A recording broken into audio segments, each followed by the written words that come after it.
దొడ్డి కొమరయ్య గుర్తొస్తాడు, చాకలి ఐలమ్మ గుర్తొస్తుంది, రావి నారాయణ రెడ్డి గుర్తొస్తాడు, బద్దం నరసింహారెడ్డి గుర్తొస్తాడు, మల్లు స్వరాజ్యం గుర్తొస్తుంది, ఆరుట్ల రామచంద్రారెడ్డి గుర్తొస్తాడు, ఆరుట్ల కమలాదేవి గుర్తొస్తుంది, ధర్మ భిక్షం గుర్తొస్తాడు, కొండా లక్ష్మణ్ బాపూజీ గుర్తొస్తాడు.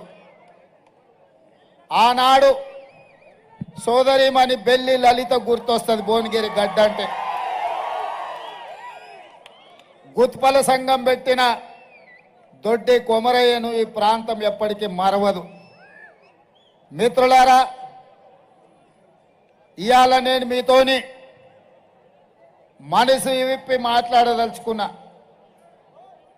ఈ తెలంగాణ రాష్ట్రం ఆనాడు హైదరాబాదు సంస్థానం ఆదిలాబాదు జిల్లాలో కొమరం భీం రామ్జీ గోండు జల్ జమీన్ జంగల్ అని భూమి కోసం, భుక్తి కోసం, విముక్తి కోసం వాళ్ళు మొదలుపెట్టిన పోరాటం ఈ నల్లగొండ గడ్డ మీద మా ఎర్రజెండా సోదరులు సాయుధ రైతాంగ పోరాటం మొదలుపెట్టి నిజాంల నుంచి, రజాకర్ల నుంచి హైదరాబాదు సంస్థానానికి విముక్తి కలిగించారు. ఈ గడ్డ పోరాటాలకు స్ఫూర్తి. ఈ గడ్డ బానిసతత్వానికి అడ్డంగా నిలబడి నీ బాంచం దొర అనే విధానాన్ని స్వస్తి పలికి ఈ ప్రాంతాన్ని దొరల గడీల నుంచి బంధ విముక్తుల్ని చేసింది ఈ ప్రాంతం. మరి ఇవాళ కుంభం అనిల్ రెడ్డి అధ్యక్షతన చామల కిరణ్ రెడ్డి పార్లమెంట్ నామినేషన్కి నాతో పాటు పెద్దలు కోమటిరెడ్డి వెంకటరెడ్డి గారు, కోమటిరెడ్డి రాజగోపాల్ రెడ్డి గారు, వేముల వీరేశం గారు, మందుల సామెల్ గారు, సోదరుడు మల్రెడ్డి రంగారెడ్డి గారు, కొమ్మూరు ప్రతాప్ రెడ్డి గారు, అదేవిధంగా జిల్లా పార్టీ అధ్యక్షులు, మండల పార్టీ అధ్యక్షులు, గ్రామ శాఖ అధ్యక్షులు, కాంగ్రెస్ పార్టీ కార్యకర్తలతో పాటు పెద్దలు, సిపిఐ నాయకులు, మల్లా పల్లా వెంకటరెడ్డి గారు, అదేవిధంగా చెప్తాను జర్రాగు, మీ అందరినీ ఉదయం నుంచి ఉత్సాహపరిచి మీలో ఒకటిగా ఉన్న బీర్ల ఐలయ్య గారు, కుంభం అనిల్ రెడ్డి గారు ఇంత పెద్ద కార్యక్రమాన్ని ఏర్పాటు చేసి భువనగిరి కోట కాంగ్రెస్ కంచుకోట నిరూపించినందుకు మీకందరికీ మనస్ఫూర్తిగా అభినందనలు. మిత్రులారా, ఇవాళ మీరు ఆలోచన చేయండి. పోటీలో నిలబడ్డ అభ్యర్థులు ఎవరు, వాళ్ళ గుణగణాలేంది, వాళ్ళు గతంలో ఎక్కడుండిరి, ఎట్లుండిరి, ఎన్నికల్లో గెలిస్తే వాళ్ళు చేసింది ఏంది ఒక్కసారి ఆలోచన చేయండి.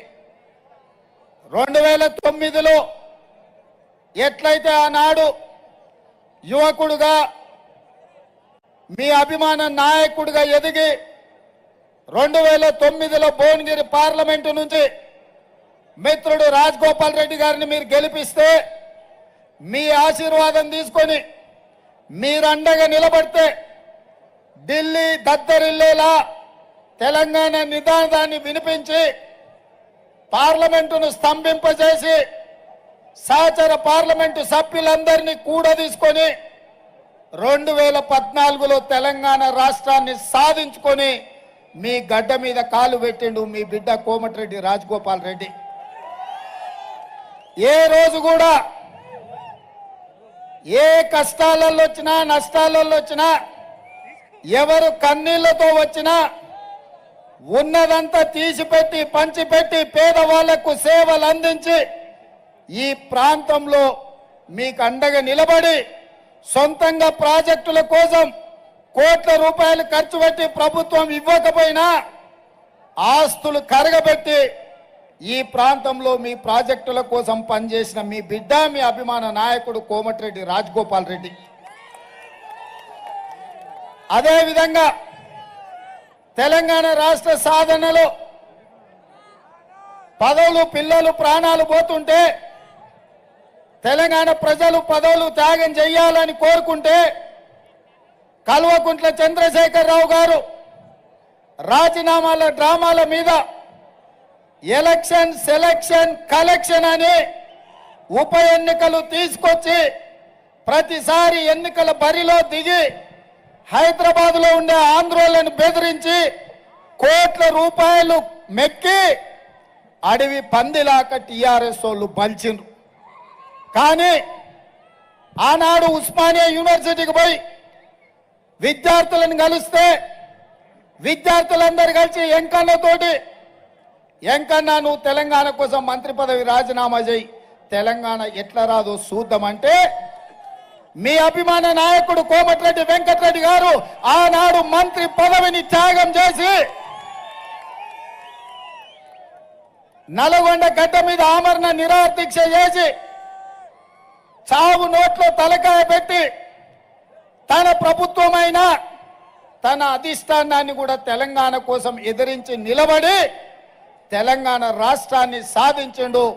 ఆయన ఎంకన్నా చెప్పిండు మళ్ళీ తెలంగాణ రాష్ట్రంలోనే ఏదైనా పదవి తీసుకుంటా, ఉమ్మడి రాష్ట్రంలో సమైక్య పాలనలో నాకు మంత్రి పదవి వద్దు అని ఆనాడు కొండా లక్ష్మణ్ బాబూజీ ఎట్లా త్యాగం చేసిండో ఈనాడు కోమటిరెడ్డి వెంకటరెడ్డి మంత్రి పదవికి రాజీనామా చేసి మీ నల్లగొండ పౌరుషాన్ని మీ పోరాట పటిమను కోమటిరెడ్డి వెంకటరెడ్డి గారు ఇవాళ నిరూపించను. వాడెవడో సన్నాసి భూమికి మూరేడు లేడు ఎంకన్నా మస్క కొడుతుండు, మంత్రి పదవి కోసం రాజగోపాల్ మస్క కొడుతుండు అంటారు. ఆ సన్నాసికి ఒక్క మాట చెప్పదలుచుకున్నా నేను. దొరగారి గడిలో సారాలో సోడా పోసి కాదు వాళ్ళు వచ్చింది. కోమటిరెడ్డి బ్రదర్స్ రక్తాన్ని చెమటగా మార్చి భుజాలు కాయలు కాసేలా 3 రంగుల జెండాను మోసి నాయకులుగా ఎదిగినరు. నల్గొండ సమస్యల మీద కొట్లాడి అధిష్టాన్ని ఒప్పించి మెప్పించి ఇవాళ వాళ్ళు ఈ బాధ్యతలో ఉన్నారు. వాస్తవంగా నాతో పాటు ఎవరైనా ముఖ్యమంత్రి పదవికి అర్హత ఉందంటే అది కోమటిరెడ్డి వెంకటరెడ్డి గారికి అని చెప్పి నేను మనస్ఫూర్తిగా చెప్తున్నా. ప్రత్యేకమైన సందర్భంలో పార్టీ నిర్ణయంతో నాకు ముఖ్యమంత్రి పదవి ఇచ్చిండ్రు. ఈ పదవిని నేను బాధ్యతగా చూసిన తప్ప అహంకారంతో ఈ కుర్చీలో నేను ఏ రోజు కూడా ఒక్క నిమిషం ఒక్క గంట కూడా కూర్చోలే. ఈ బాధ్యతతోటి రోజుకు 18 గంటలు పనిచేసి పేదవాడి సంక్షేమం కోసం పేదవాడి అభివృద్ధి కోసం తెలంగాణను ప్రపంచంలో అభివృద్ధి చెందిన రాష్ట్రంగా నిలబెట్టడం కోసం అహర్నిశలు కృషి చేస్తున్న మిత్రులారా, 60 ఏళ్ల ఆకాంక్ష 1200 మంది విద్యార్థుల బలిదానంతో వచ్చిన తెలంగాణ 10 సంవత్సరాలు కేసీఆర్ గడిలో బందీ అయి తెలంగాణ తల్లి కన్నీళ్లు పెడుతుంటే మళ్ళీ కాంగ్రెస్ పార్టీ కార్యకర్తలు నడుం బిగించి తెలంగాణ తల్లికి విముక్తి కలిగించిండ్రు. ఆ సమస్యల్ని పరిష్కరించాలి అని ఇవాళ నేను బయలుదేరిన. మిత్రులారా, నా ఇంటికి వచ్చిన లీడ ఈ స్థానిక మున్సిపల్ చైర్మన్ కావచ్చు, జిల్లా పార్టీ అధ్యక్షుడు కావచ్చు, చాలా మంది కార్యకర్తలు మీ యాదగిరిగుట్ట ఎంపీపీ కావచ్చు, ఎంపీటీసీలు కావచ్చు, సర్పంచులు కావచ్చు, జడ్పీటీసీలు కావచ్చు, ముఖ్యమంత్రి కాకంటే ముందు మీరెట్లా బాజాప్తా నా ఇంట్లోకి వచ్చి కలిసిపోయినరో